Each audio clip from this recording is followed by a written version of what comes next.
স্ক্যাল্পের oiliness বর্ষাকালে একটা মস্ত বড় প্রবলেম। জানো তো তোমরা সবাই, ম্যাক্সিমাম মানুষই আমাকে বলছে যে দিদি হেয়ার ফল হচ্ছে, হেয়ার ফলের প্রবলেম খুব বেড়ে গেছে। কেন হেয়ার ফলের প্রবলেম বেড়ে গেছে এটা বোঝার চেষ্টা করো।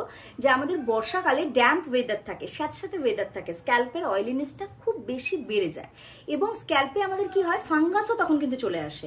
এবার অয়েলিনেসটা কন্ট্রোল করার জন্য আমি তোমাদেরকে একটা ছোট্ট একটা টিপস দিচ্ছি। দেখো যে টিপসটা কেমন হবে। তোমরা রিঠা চেনো? রিঠা গোল গোল রিঠা পাওয়া যায়। ওটাকে রাত্রিবেলা একটুখানি জলের মধ্যে ভিজিয়ে রেখে দিলে ওই জলটাকে পরের দিন সকালবেলা যখন তুমি শ্যাম্পু করতে যাচ্ছ ওটাকে না স্ক্যাল্পের মধ্যে একটু একটু একটু করে দিয়ে রাখো, দিয়ে একটু হালকা করে একটু রাব করে নেবে।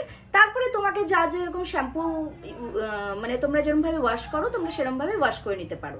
তাহলে কি হবে, তোমাদের স্ক্যাল্পের এক্সট্রা যে অয়েলিনেসটা সেটা বের হয়ে যাবে, স্ক্যাল্প পরিষ্কার থাকবে এবং হেয়ার ফলটা কিছুটা কন্ট্রোল হয়ে যাবে।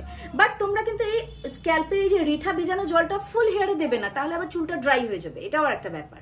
আর একটা কথা বলি, এই যে ফাঙ্গাস আছে দেখবে এই বর্ষাকালে না স্ক্যাল্পের মধ্যে ফাঙ্গাসের প্রবলেমটা খুব বেশি বেড়ে যায়।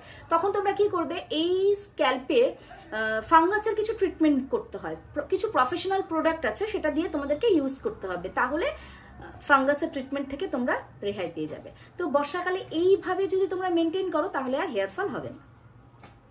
Thank you.